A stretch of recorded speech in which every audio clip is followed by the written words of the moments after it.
Hey everyone, so this is the fourth time I'm doing this. I'm talking about Tailwind CSS, and it was made by this guy here, Adam Wathan.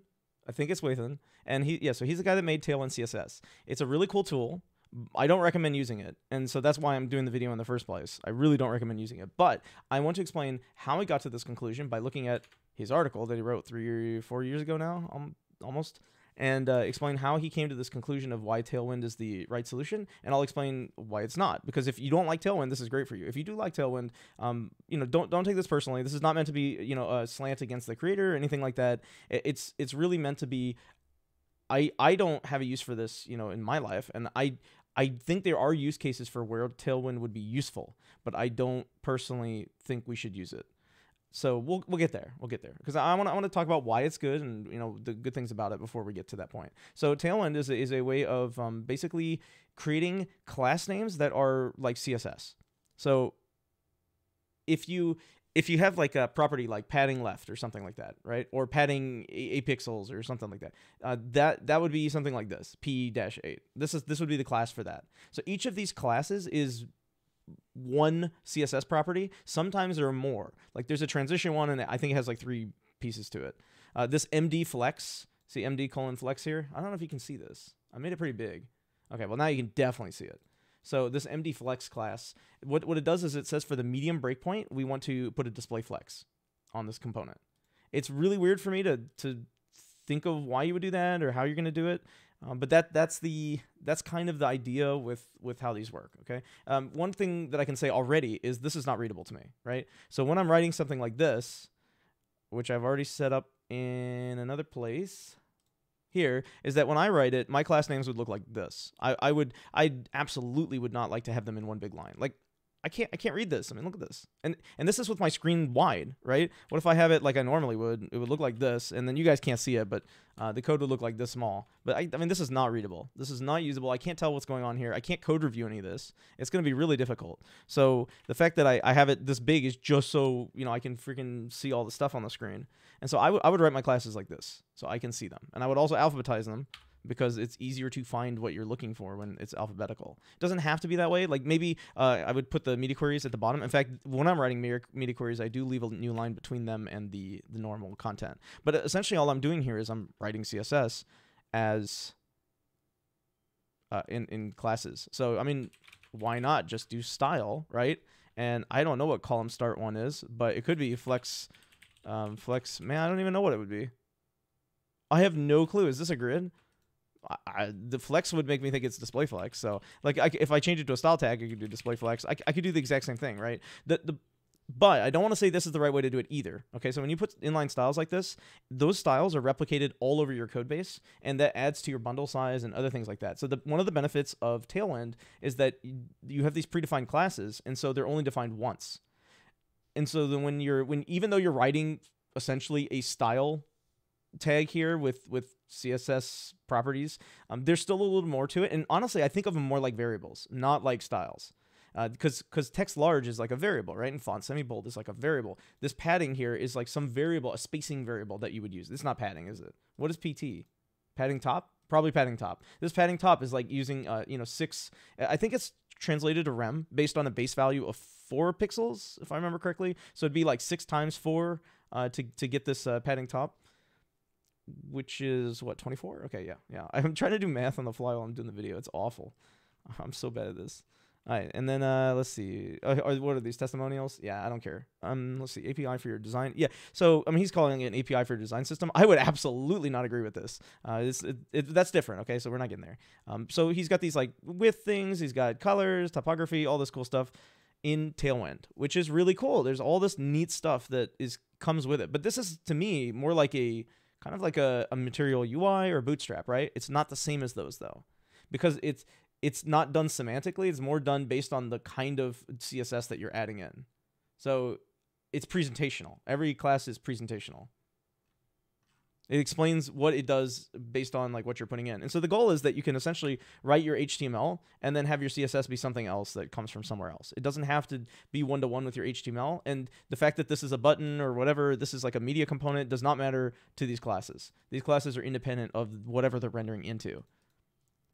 And so this is just showing that you can change things based on, you know, changing some design, some classes, and then the whole thing looks completely different, which honestly is a really cool presentation. Although this, like, I mean, you could do this with any other piece of code too. You just switch out the style sheet. Sometimes you can do the same kind of thing. His goal in showing this is that you can look how different it looks based on just some different classes, right? I'm actually kind of wondering about the fonts. Like, how did the fonts change?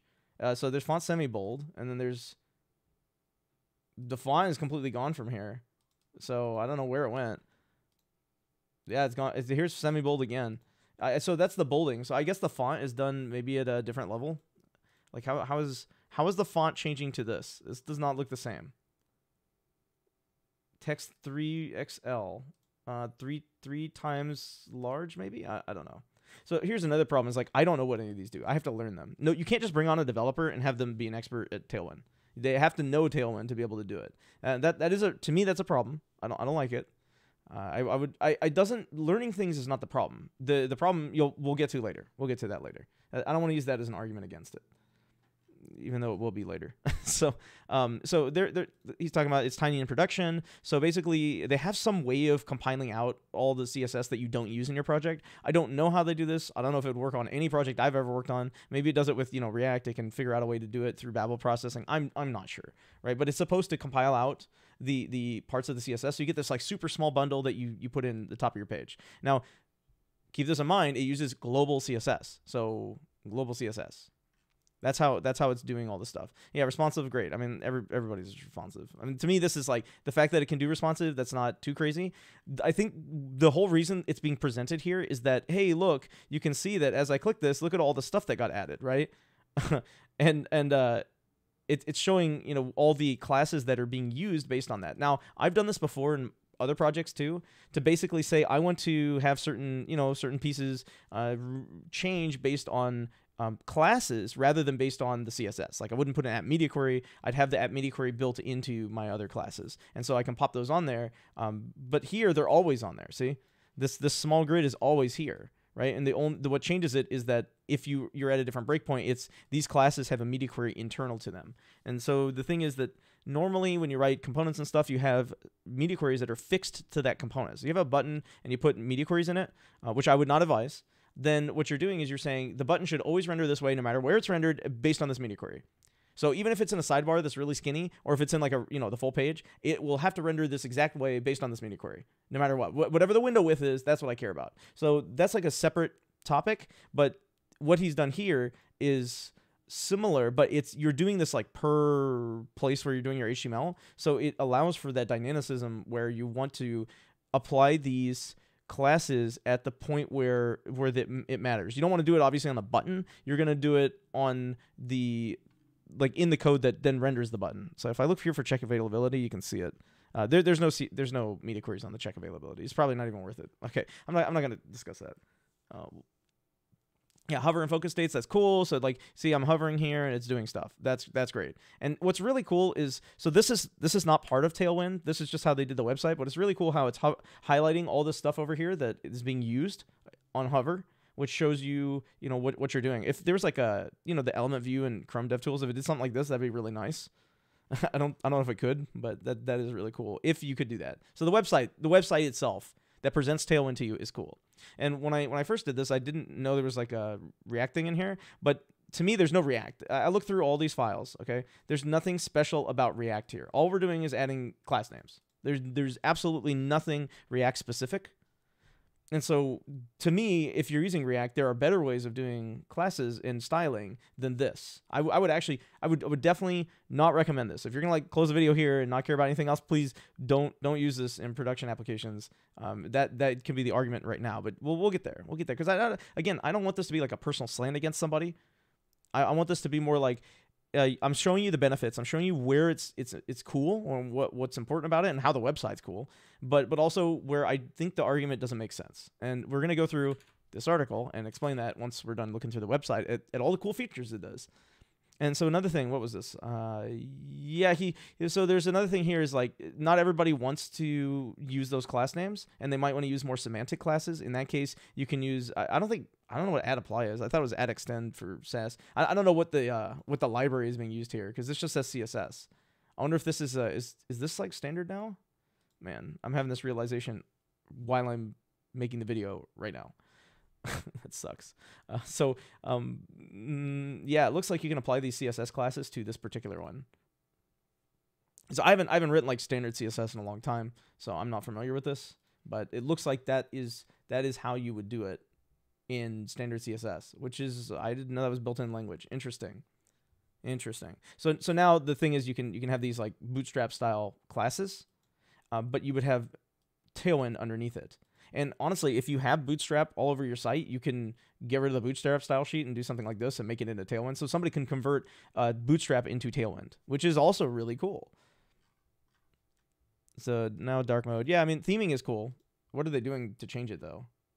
So when I click this, it's dark. Okay, so when you're on the dark theme, this one activates. So it's through some media query, they're able to determine if you're on dark or light theme. So you're not seeing it here. In this example, it doesn't show you what changes between dark and light. I think light is the default, so dark is your not default. Which makes me wonder if you have dark mode by default, then you have to put this all over the place? I don't know.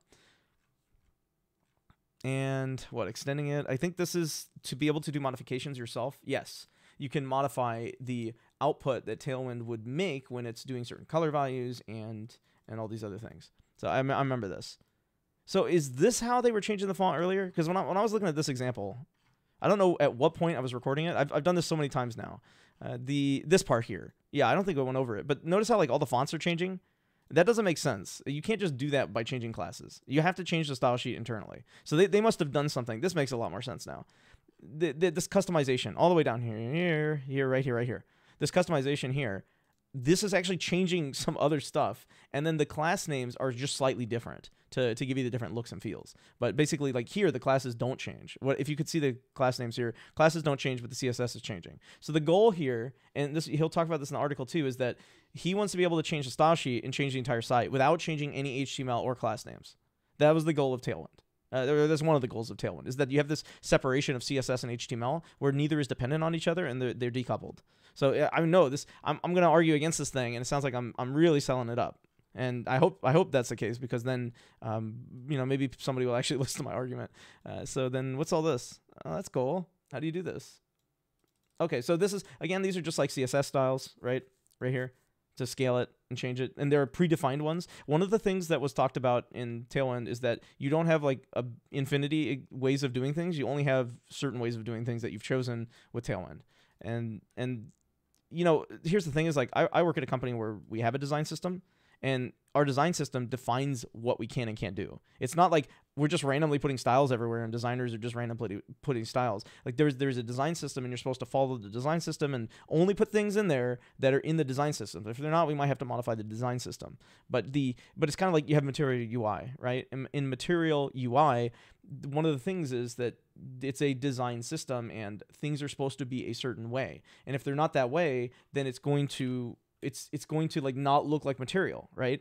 And so, having Tailwind force that upon you doesn't help the fact that it's there. Maybe if your designers know that you're using Tailwind and only make styles for Tailwind, that's fine. But you can always write custom styles, right? You don't have to just use Tailwind. So that doesn't really fix the problem. I think that's more of like a business thing and not necessarily a Tailwind solution. But that is one of the arguments for using it. So I'm just clicking these colors because it looks nice. It looks really nice. So what's going on here, though? Because it's commenting out HTML. Is it just commenting out the HTML to show me that this is the current gradient? It's really cool that really cool that you can do a gradient by putting this class here on it and putting some stuff like this, and it like is able to do that. If I looked at the DevTools, we can see, which I'm probably going to do here in a second, right now. Except for I did the DevTools in the wrong spot, and now I don't know where I am. I have it gigantic at the moment. It's like really hard for me to follow. Okay, but it probably looks great on the stream. So what we got here? Yes. Okay, so if I click this, okay, some things are changing. The background is what I care about. I want to look at the styles on it and what's changing here. Aha, we're using CSS variables. There we go. That was the trick. I didn't know what was going on there. So you can change what's happening with CSS variables. This is a very smart use of CSS variables. I didn't think about that. But yeah, you can do the from and to using CSS variables. Cool. That makes sense. World-class IDE integration, all this stuff. That's actually really nice that it can integrate with you and tell you your class names are wrong.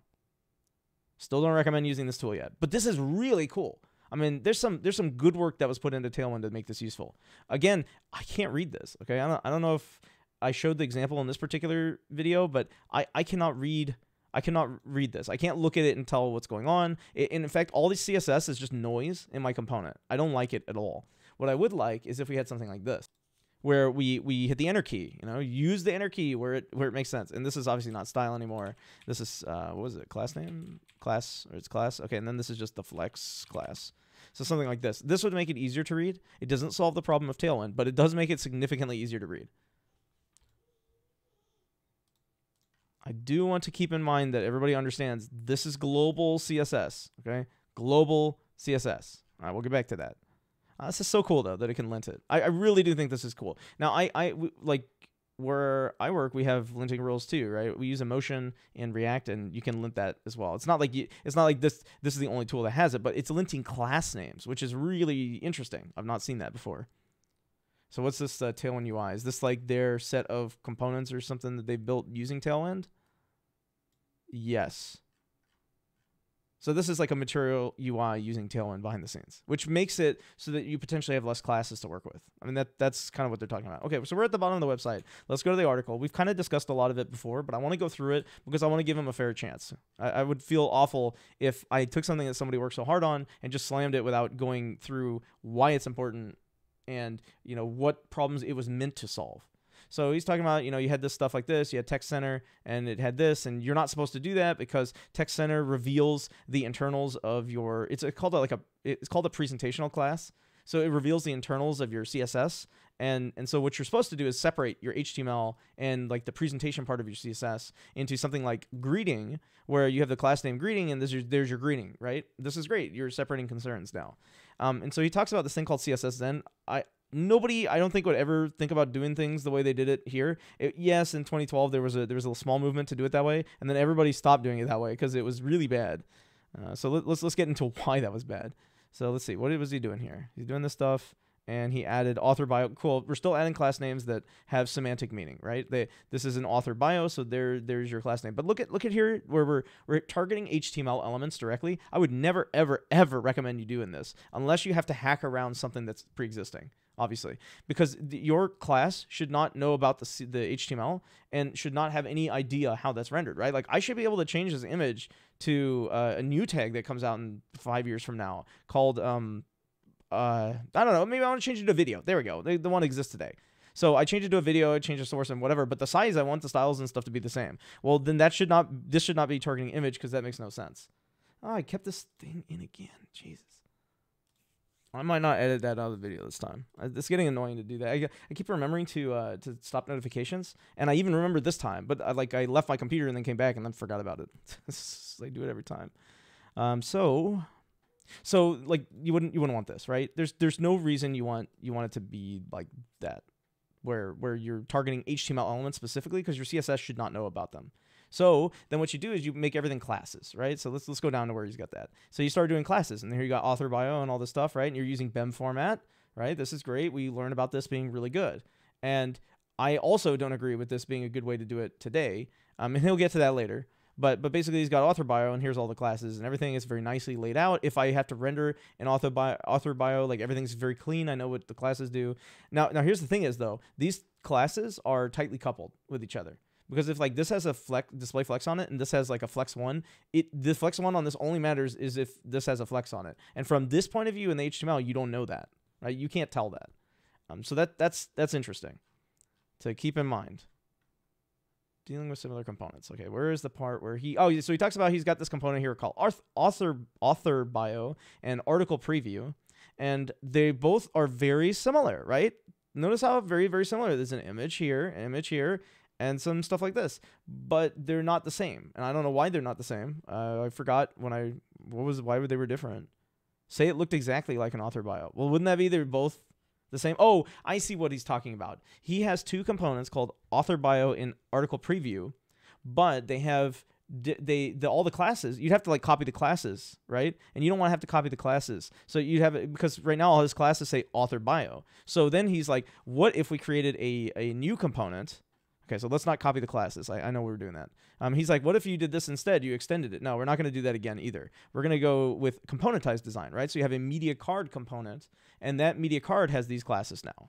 So now you have a media card, right? And so no matter where you use it, you're creating this media card set of styles. So that makes sense too, right? This is like, yeah, this is good. At this point in the article, I'm like right with this guy. Okay, this is fantastic. We're still on the same page. So what if we need a new type of content and also need the same styling? Now, this is where, I say A plus B equals C only if B is true or A is true. Both of them have to be true. Otherwise, this won't work. So this is, I think, where the article breaks down in a place that I don't understand the argument anymore. And so where he says separation of concerns is a straw man and talks about this, to me, this is not the definition of a straw man. A straw man is where you create an argument and you create the argument yourself. I'm like here's example on Twitter. Somebody messaged me. They're saying he was saying that he thinks. Oh man, what did the guy say? Oh shoot. Okay, well I'll pull it up in a second here. Okay, I don't want to put this guy on the spot. I just thought about it. I was like, no, I shouldn't do that. But I'll read the tweet. The tweet says, I thought the goal. Well, so he doesn't.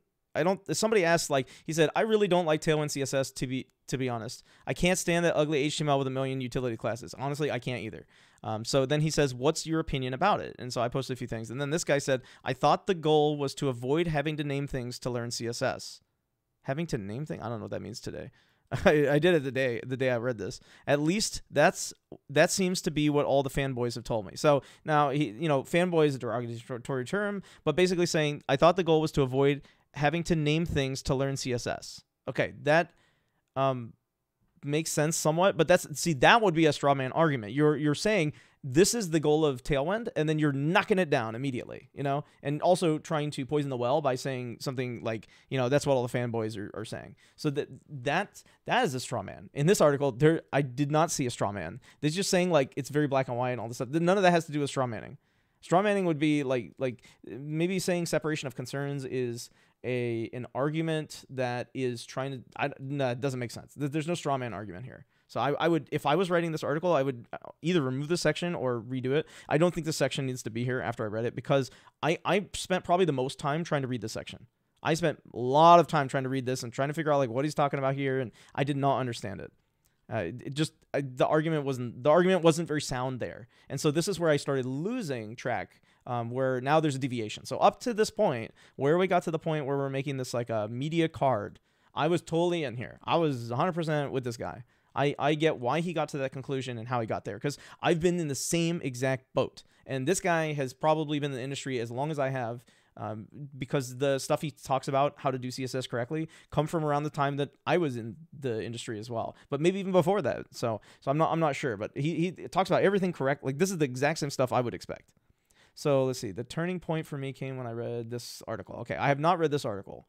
I was just going to go over his. So because he says he's not going to read or iterate, but he's basically, he's becoming convinced at this point. If let's take this, let's keep going like further and further.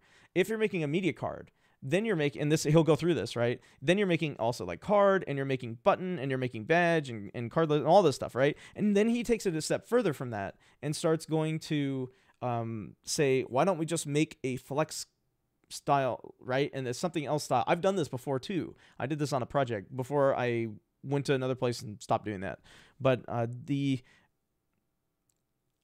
that on a project where I was like, okay, I'll just, have a flex thing, and I'll have like different ways of styling the flex box with class names instead of doing it where you have like, card and button and stuff like that. Instead of that, you have these like generic classes that you saw before for Tailwind. Let's go back where it looks like this mess here. I mean, this is just a mess. This is one of the big things for me is maintenance. Okay, so we're getting close to the point where I'm starting to say all the bad things about Tailwind. This is like, you can't do this. You cannot do this to people and try to expect people to understand what your styles are doing and read it and be able to debug and maintain this over time. There's no way. This is awful. So doesn't mean Tailwind is bad. It doesn't mean anybody's using it is bad. Doesn't mean nobody made everybody made a bad choice because they use Tailwind. It just means that it reads really poorly. So I definitely agree there.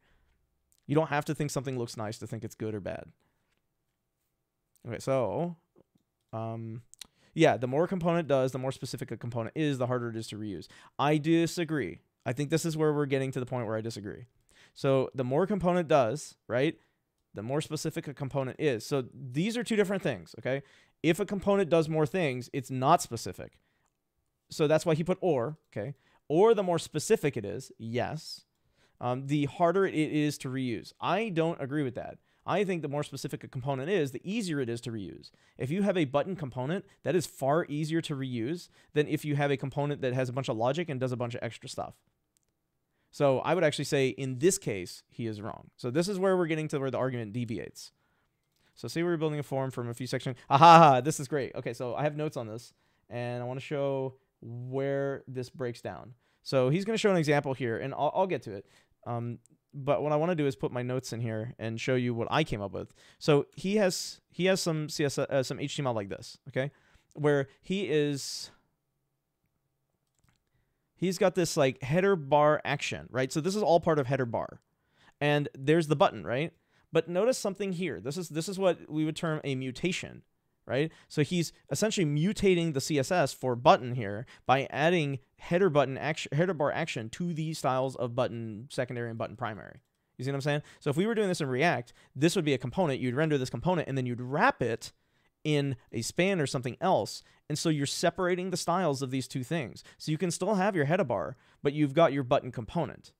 This is where he did not say it in his article. And so this is where I would say, okay, well, the problem now with Tailwind is that it's taking something to the full extent, which is the right way to do things. You make a principle, you take that principle as far as you can take it, right? The problem is the principle broke down at some point, and then they took it all the way. And that's my opinion. Again, I'm not a slant on the guy. I think he's very talented, and he's done some great stuff here. And Tailwind is honestly pretty cool, but I don't want to use it because we'll get there. We'll get there. I keep saying that, but we'll get there because I don't want to get the arguments in yet.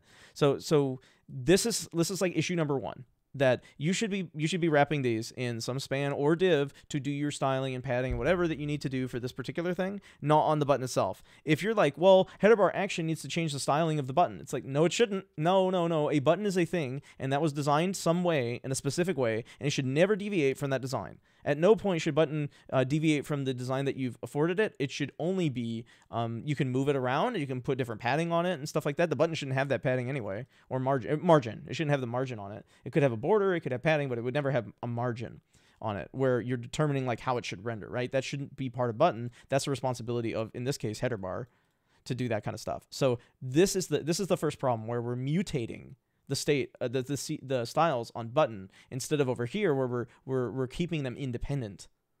So that's like a big piece there. Now back to the article. Okay, what else is here? Did I miss something? So he's gonna get to that point where it gets to that. I don't remember. Like I was kind of in and out following it because he says composition over subcomponents, but to me, subcomponents are composition. Like you're composing components together. That's the whole. That like when you have a div and you put a button inside of it, you're composing the button into the div, or you're composing over the button with the div. I mean, however you want to explain that. But basically, this is composition. Because if I had to do this in a pipeline, I would merge these two buttons together, and then the next step would be mapping to a div, and the next step would be mapping to a form. That's how you would do it if you were using a like pipeline, right? So when you're composing, like one of the terms for composition is that functions that you're like you have like a piece of data and you're calling all these functions and wrapping it like an onion. That is a word for composition. So this right here is composition. This has like nothing to do with like why his argument's wrong, but it makes it very confusing to me when I see the word composition over subcomponents when I feel like they're the same thing. So I'm not understanding. This might just be me, but I'm not understanding the argument here.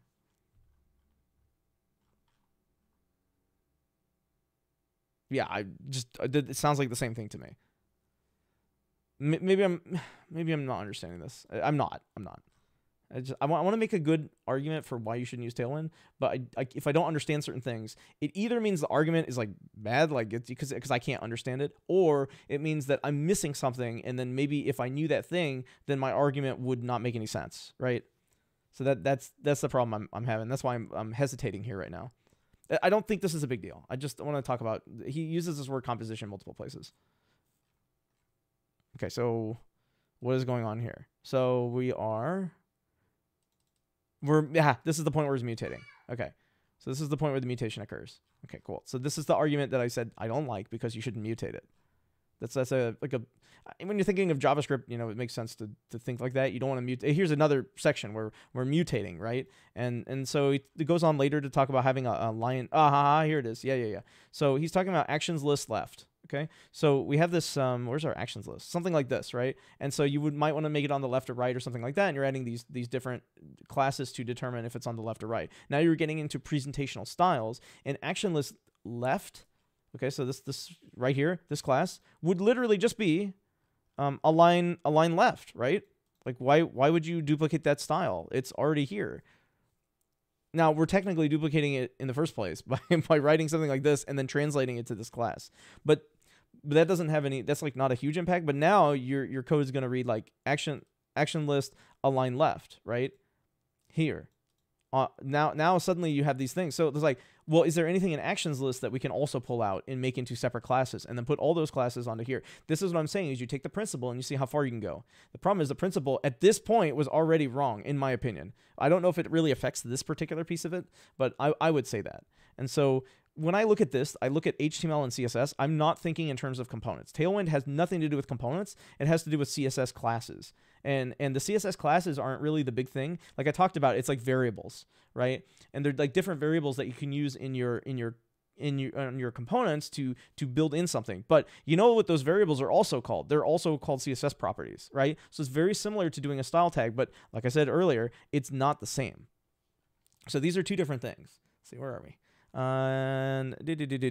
Deleting, yeah. So he's saying this is what's called a useless abstraction, and so you would delete it so that this becomes like a line text right, and then it doesn't have to belong in here. And he's like, is there anything else we can do? Like this margin right, I can take that and make it a class, and then this last child thing, I can make that a class too. And so then there's a bunch of stuff in here related to that. This last child, I don't think you need this margin right 0 anymore, because with Flexbox, and I swear this was using Flexbox. I don't know. With Flexbox, there's some kind of new justified content that you can use that makes it so it spaces them evenly, and so you don't need to do this kind of stuff. But at the time, this was I think that's what that is.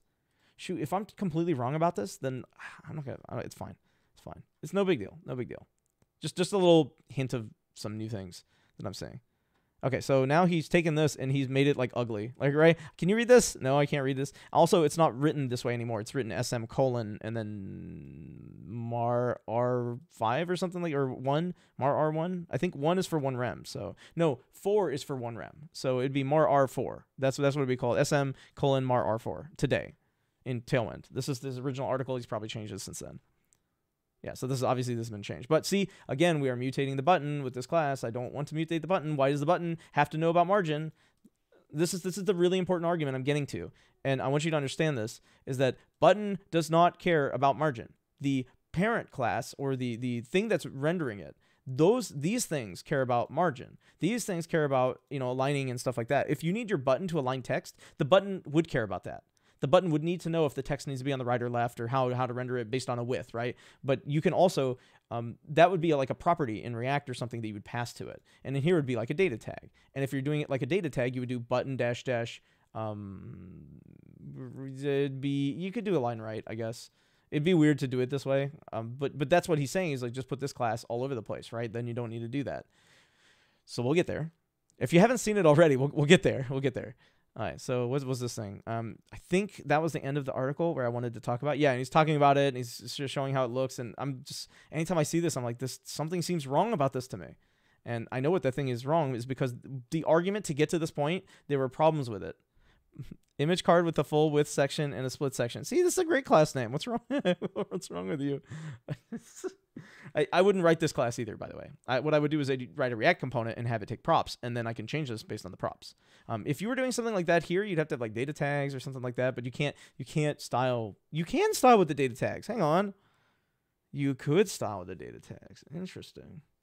Okay. Well, some things I'm thinking about now. A Tailwind CSS 2.0, I can do that for you. Not all cards have a shadow, that we can have card shadowed, modify or create a .shadow utility. Yeah, I mean, this is the same thing he's been saying before. And then enforcing consistency, yes, I do like that. Like I said, take the principle as far as you go, make it consistent, right? As long as the whole argument is correct, it'll make sense to do it that way. If the argument has a flaw in it, then doing all of this doesn't make any sense. Yeah, so he's basically saying here, stick to your design system. That's what this piece about consistency is in the article, is stick to your design system. Don't just like randomly put styles all over the place. It doesn't make any sense. And so that's what he's saying, is like, there's so many combinations and whatever, and you're only using a small piece of them, and this is all whatever. And he's, let's see, this happens in every code base where styling is, yeah, I personally am against, I'm like totally with him. Again, we're back in the same, I'm back in the same boat with this guy. I agree that we should not be doing styles that are outside of the design system unless you have very unique use cases where you want to do something like that. Because in general, your design system should accommodate every single use case that you would ever have on your website or for that particular application. If you want to have a different one, then obviously it'd be a different application. It'd be a different website with its own style sheet and its own design system. It could even share components from the other design system if you want some to be similar. But if you have different concepts, you're going to do it differently. So, okay. So, yeah. Yes, but he's saying every line of new CSS is still an opportunity for new complexity. I could argue that every class name that you freaking add to the HTML is also a new opportunity for complexity, because I can't read the code anymore. So, yeah, I mean, this is, yeah, I'm not saying anything bad here. Just, I would use the same argument against Tailwind. So I want to mute some dark color. I mean, this is, yeah, so this is all changed, right? Everything here has changed today. It's not text SM. Actually, I think that's correct. Yeah, that's correct. That's correct. And then this one has changed because I think it's like, no, this is the same too. This is the same too. The dark colon piece is somewhere else. All right, so yeah, I mean, like, who wants a button that looks like this? Why don't I just define what this is in a component and then not worry about it? So some people might say, I do use React, and then I just put my Tailwind CSS in here and do it that way. So the thing is that those styles are global. But before we go there, I'll go through everything here. I think I've explained most of this. I want to make sure I'm getting everything. You might create a component that you would use like this. Yes, okay. To be defined something like this. And he's putting the weird classes in here. And then he's saying that you can customize. I don't know if you use syntax. I don't know what the heck this is. I'm assuming it's a way to customize it somehow. Yeah, it's taking this function. And it's saying we're computing the classes here. So it put all this stuff on it. If you have purple or if you pass in light gray, it does something different.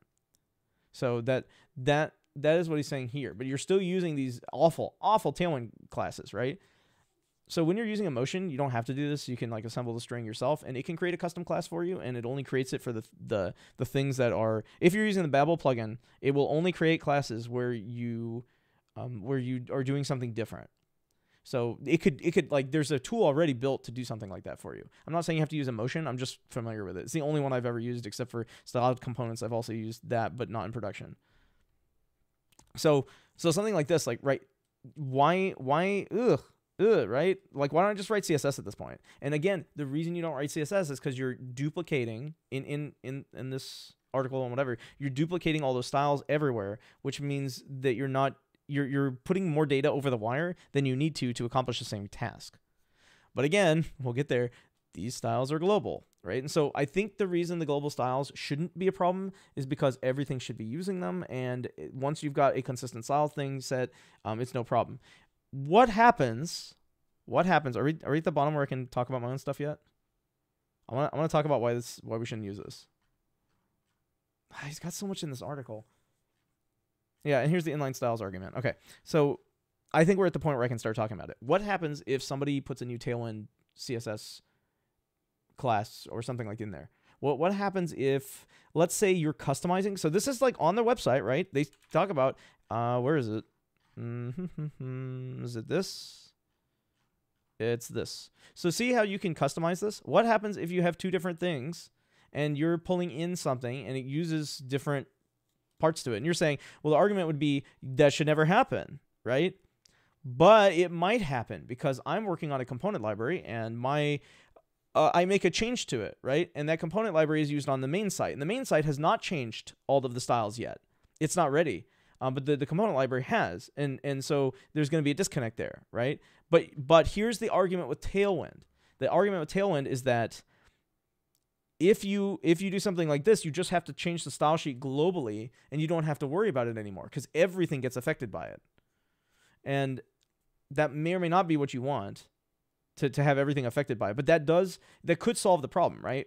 The problem you would really have is if you have two things with different Tailwind versions. That's why global CSS is an issue in general. If you have two things with different Tailwind versions, you're going to have problems trying to figure out how how to make those work together. So global CSS in general, I'll just tell you this. Global CSS in general is by far one of the biggest contributors to tech debt I have ever seen in any project. Just having any global CSS makes it so you can't do anything with your code. You're always restricted by this global CSS and you're stuck with it. You can't do anything about it. It's going to be there. You can work around it. You can try putting a parent class and trying to make, change all your selectors to target those. I don't know how the heck you can change your selectors in Tailwind to have a prefix. I bet you there is an option for prefixing selectors here, so that you can do that, and then basically they'll prefix it based on like a parent class or something, so you can avoid some of those situations. It does not avoid every situation, but it does avoid some of them. And so like maybe there's ways around it, but I have seen global CSS be the biggest problem. And so I am like completely personally against global CSS because it makes it difficult to switch to other things. When you have all this Tailwind CSS on there, it's difficult. Now, thankfully, they're not targeting HTML elements. So that's okay. That's great. But if it's targeting just all these classes, you have to figure out a way to rewrite all those classes when you're changing things. Instead of having to like modify a few styles here and there, you have to modify all the classes. And if they ever change the API, which they may or may not do, I would assume that this would never change because it would break so many things. But if this API changes ever, all your code is going to break, right? Now you have to have CSS with the old styling and the new styling and the old class names and the new class names to figure out how to reconcile those differences. So I feel like right now I have not made as good of an example of why you would not want to use Tailwind, but hopefully I can get a little bit more here in a second. Oh, yeah, I found it. There's a quote. I think this quote is in his. It's either in his article. Yeah. Is this also in the main site? No, it's not. Okay. So in this article, he says, "My experience is that building things utility first leads to more consistent looking designs than working component first." It does sound unintuitive because I think it's wrong. Component first designs are because you're building your componentry to match your design system. So you're building things to match it. And yeah, so he's talking about utility first. You can create utility. You can create like your typography and those things. You can also do it with components as well. You don't have to just do it that way. So the problem I had before was that he was mutating, and his example for why he went this far with CSS is that he was mutating the button to add things to it instead of styling around it. Right? So that button no longer is a component. It's a component that like has been mutated. Obviously doing that is going to reduce the functionality of the button as a component and more I don't even know how to end this argument. Okay. So basically the whole like point of React and Vue and those things is that you're working with these components and you can compose these components together to make bigger components. And the more components you create, if you've heard like compound components, you can create like more dynamic ways of doing design patterns. But the components need to know about the CSS. They're coupled together. The CSS and the component are coupled. In this case, what he's trying to say is decouple those and then put these class names in there and then somehow associate them all together because it's based on a design system. Now, like where I work today and the projects I've worked on, I would create a variable that is like spacing, right? And then we would use those variables in our styles so that you can make styles per component and you would have those variables available to use when you need to do those things. If you need like a standard kind of drop shadow, that would be a variable and you'd pull that in. So all of what Tailwind is doing, instead of as styles, instead of making it these weird class names, you would do it as CSS. Now, typically when people write CSS, they do it in new lines. So, man, I'll just show this example here. Typically when people do like CSS, right, every piece of CSS would be on its own line, every property. So it makes it easier to read. When you're doing classes, obviously that's not the case. And yeah, I could write the classes on different lines. I could just do that and it's fine, right? It's not going to hurt anything. But that's part of my HTML. It's not like I can minify that in a string in my HTML. So there's some issues there, right? You could make a tool that then does that, but that's not a common thing. That's not like just gonna be there. That's now like, hey, everybody's using Tailwind, and now we gotta like put this thing in to, minimize the spacing and stuff in our classes. And maybe HTML tools already do this, but I don't know. I don't even know if React does this. That's a good question. I have to think about it. I've done stuff like this before in React. I'm not sure. All right. So what else? In terms of arguments, my main gripe with it is that Tailwind is useful for wireframing. It makes it very easy to wireframe because it has all these classes and you can do whatever. Now, the problem is you can't ever read your wireframe and you can't modify it. It makes it very difficult to modify things. So this would be like an argument against it and for it. I think you can use it for wireframing, but I would not use it in production because in production, if you're using global style CSS, like I said before, it can cause tons and tons of issues. Now, because I'm not naming those issues, it's hard to knock them down. I just know that it's tech debt, right? As soon as you start putting global styles in there, you're assuming everything uses those styles in the same way, and there's never change from that, and Tailwind will never change that way, and these style names in Tailwind won't change. If one project is using, like, let's say you have micro front ends and there's global CSS, if one project has Tailwind and it uses an older version of Tailwind and the other one uses a newer version of Tailwind, there's a very possible chance that you will have style conflicts and namespace conflicts. So that to me is a huge issue. Tailwind can never change because it's global CSS. Otherwise, you're going to have issues. And so that's another flaw. And to me, that's a big flaw. Because I've been on so many projects that become instant legacy as soon as you're using global CSS. And you can't do anything with it. If you're trying to micro front end stuff out, you can't do it. What if one micro front end uses Tailwind and another doesn't? Like that, and you're saying, well, they should all use Tailwind. Yeah, but not at the beginning. Not when you first start using it. Well, you got to implement this somehow. And so you have to do it in chunks, right? But when you have global CSS, you're essentially putting all those chunks together and having an implicit assumption about a global style sheet being there rather than having your components know about what the styles they care about and don't have to deal, nothing else is responsible for what those components are rendering.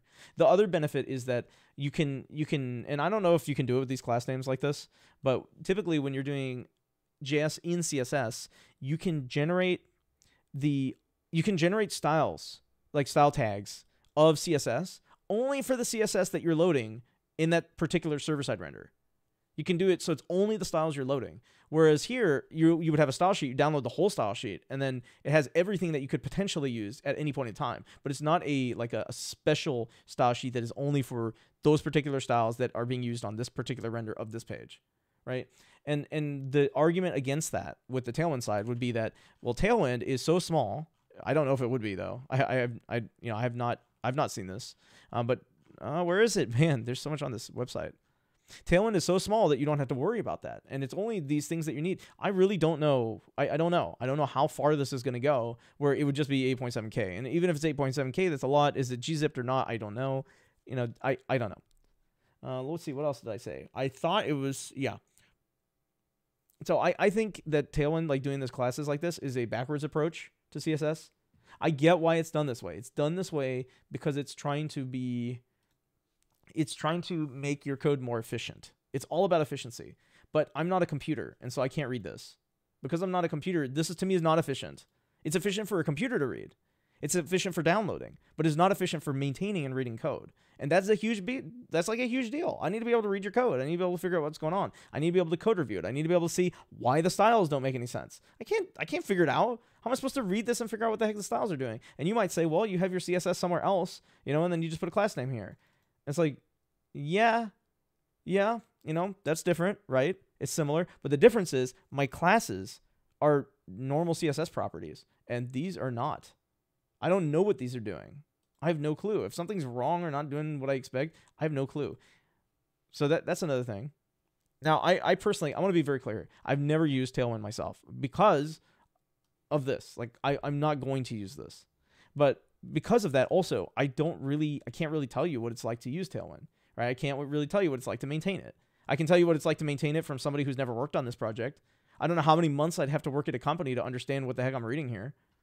And so then I'd have to learn specific like Tailwind CSS instead of just CSS. But if Tailwind's used everywhere and that's how you do it, like it makes sense, right? But it's the same way, like when you use Material UI and use their componentry, it's very difficult to override it or do something different or change it over time. Or the goal of Tailwind is supposed to be like you modify the style sheet and everything changes.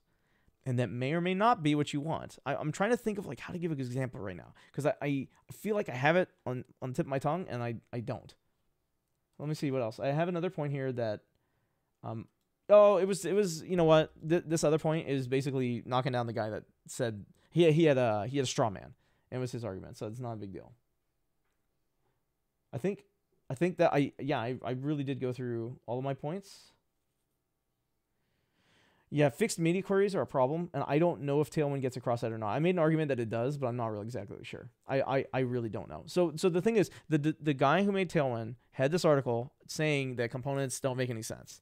I would argue that components are the way to do it. I don't want, this global thing that it's essentially a dependency that everything needs to know about, but it has to implicitly expect it's there, and you're not explicitly defining that it needs to be there. And so I personally don't like that. What if if I was going to use Tailwind, okay? If I was going to use Tailwind, it would be like this. So let's write out Tailwind the way I would expect it to be written. So let's do this and put a big screen and whatever. So this is going to be Tailwind. So instead of, oh man, let me pause it for a second and fix this. Okay, I'm back. So this is what I would do. So I copied this example from the website. This is the one that I feel like is the most Tailwind, which is probably the worst example. Okay, I'm going to change it. Okay, I hope you can read this. So this is what I would do instead. So notice this is the only Tailwind stuff we have on the page. What I would do, now I use emotion, so it's a little bit different for me, but I'm going to explain how I would do this in React if I was doing componentized designs. So if I was using Tailwind, what I actually prefer to do is something like this. Import, divide y, right? And divide y gray 100. Honestly, I'd rather just call these I would rather call this as a function and pass props into it. But let's go in here. This is like first steps of thinking. If I was going to use Tailwind, this is what I would do. Tailwind CSS or something like that. I don't know how they're going to do it, but that's a library name now. Maybe they put a dash. It's probably dash. So it'd be something like this. I would take these, and then I would have in emotion, I would have something like this. So it'd be like, what's this recipe? I don't know what this is. Divider? I have no clue. I don't know what divide means. Let's just say divider and be done. So divider styles. I feel like all I did was promote Tailwind. I'm actually kind of upset with myself. So we would do something like this and this, something like that, and then I would just pop that onto here. I don't know why I'm calling divider styles. I just don't know what the heck this does. But this would be like one way I would use it. So that way you're only using what you need. And also you're defining explicitly what you're getting. And also hopefully these have good names. So instead of P4, PT4, whatever like that, it would be like, padding top 4 or X4 or whatever, however you want to do it. I don't know how you're going to do it, but something like that. Now, we could do this differently though, right? We can use variables for this kind of stuff as well. So that's what I'm doing, is using them as variables, right? This gray 100, what about this? What about this, like this, and color gray. Thank you. Used American spelling. And then what is this, a weight? I have no clue what 100 means. Is that an opacity? I shouldn't have to define this if it's 1. But maybe I do this, right? But then at this point, we're like kind of like, what happened to my CSS? But maybe even then, I can just do this and generate. Okay, hang on. Why is it all red? I have this. There. Maybe I can do this and generate the divider styles, right? By calling a Tailwind like that. And maybe it's not divide y, but it's just called divide. I still don't know what the heck divide is. This is awful. Like, why am I picking these examples? But it could see divide CSS or something. I don't know what they want to name these, right? Maybe it exports something called CSS. Oh, please don't do that. You're going to conflict with emotion. Tailwind, or Tailwind CSS. Okay, something like this, and then it'd be like Tailwind CSS .divide, something like that, right? So this is more codey, and it's like, well, why don't I just put the class names on it and stuff like that? I was like, I'm trying to explain like where I would feel more comfortable using it, because then it can generate the things for only what you need, and then it can also prefix them with some. It can also prefix them or do something so that you don't have like a 10 billion class names here. So with the CSS prop and emotion, what it would do is it would generate a class name, and the class name would look something like. The class name would look something like this, like CSS, blah, blah, blah, and then I think it's 6 characters. And then it would maybe have something like this. It says recipes. Depending on how you render it, it would say recipes because that's a component name, or it would generate this class name here, and it would say divider styles, depending on if you're using the Babel plugin or not. The Babel plugin sees this name and will assign that name to the class name here, so that it's like this in development mode. When you're in production, it does that. So. And this would actually handle then creating all the stuff that you need based on if you're using it or not or whatever. I don't know how exactly this function would work, but this is where I would think, this is how I would think of these things. When I'm thinking of, hey, I want to use this stuff and I want it to be programmatic, I wouldn't say, oh, I want to have these awful looking class names. I would say, yes, please create this thing for me, but make it functions. Make it something I can do to call it. Make it something that looks like more like CSS, or even if it's meant to mask the CSS, it just generates the class name for me and puts the class name on it. Instead of having to have all this like mess of junk all over my code base that I can't read. So this is just, again, this is just ideas I'm throwing out. I literally came up with this just now, like not even before the video, like literally during the video. I didn't even expect to talk about that. So these are the things I would think about. Now, I'm curious to see what other people think. Do you agree with my assertions on why I would say not to use Tailwind, why I don't think it's good for production applications because nobody can maintain the code or read it, that because it's global, that causes problems where you'll have namespace conflicts in the future. If they want to change anything, they can't. They're kind of stuck with it now because they don't prefix anything. There's no bootstrap or something, right, prefixing Tailwind. There's no Tailwind prefix. It's just, or TW, it's just all, do they have a TW prefix? No, their variables, CSS variables are prefixed with TW, but their class names are not. And honestly, it would be harder to read with the TW prefix. Maybe, maybe not. Do you agree? So let's say you don't agree with Tailwind being crap, right? Do you agree that at least if you're going to use Tailwind, let me go all the way back here. Oh no. Okay, that if you agree that you're going to use, this is a good example. If you're going to use Tailwind, that you would prefer to do something like this. And oh my gosh, it's not using tabs instead of spaces. Whatever, fine. You would want them on new lines like that. Is that how you would do it? Man, this is all in one line, dude. Like, use the enter key. It exists on the keyboard. Again, I'm not slanting anybody. I'm being funny. If you didn't laugh, that's fine. You don't have to. Just know I'm not, like, even if I'm not making you laugh, I meant that humorously. I didn't mean like the guy's an idiot because he doesn't know how to use the enter key or something like that. Yeah. So this is how I would write it if I was doing something like this, and I would alphabetize them. It's like, why not? Because I want to be able to find out what the heck is going on. The consistency of alphabetizing can help with. Now I might be wrong about this, but I'm pretty sure it can help with. What do you call it? Gzipping and stuff like that. Because what it does is it creates consistency. The more consistency you have, the easier it is to compress. I feel like I could be just speaking on my butt here, so I don't know. But that's my opinion, is that consistency makes it easier to compress similarly done things. Also, the reason I alphabetize is just so it's easier to read. I know where everything is because there's an order to it, and that order is consistent. So something like this, right? I would do it like that. Also, I would prefer longer class names. I hate these. I hate this like P whatever. Like this is code to me. I have to figure out what it does. I am not a computer. So these are all my arguments. Do you agree or not? And if you do agree, if you don't agree at least, do you agree with this? Do you agree with like maybe you should write your class names this way? And alphabetize your props. Come on. Shoot. Okay. So what do you think? What do you guys think? Please comment. Whatever, say whatever you want to do. I'll even say you should subscribe and like and whatever if you really like this content, because I want to do more of it. It just takes a long time, and I took a long time prepping this. The fact this is an hour is actually bad. I meant to do it in 30 minutes, so and I don't want to do it again. This is already the 4th time I've done it, so hopefully this is great for everybody. I already said everything. Already said anything. Okay, great. Goodbye.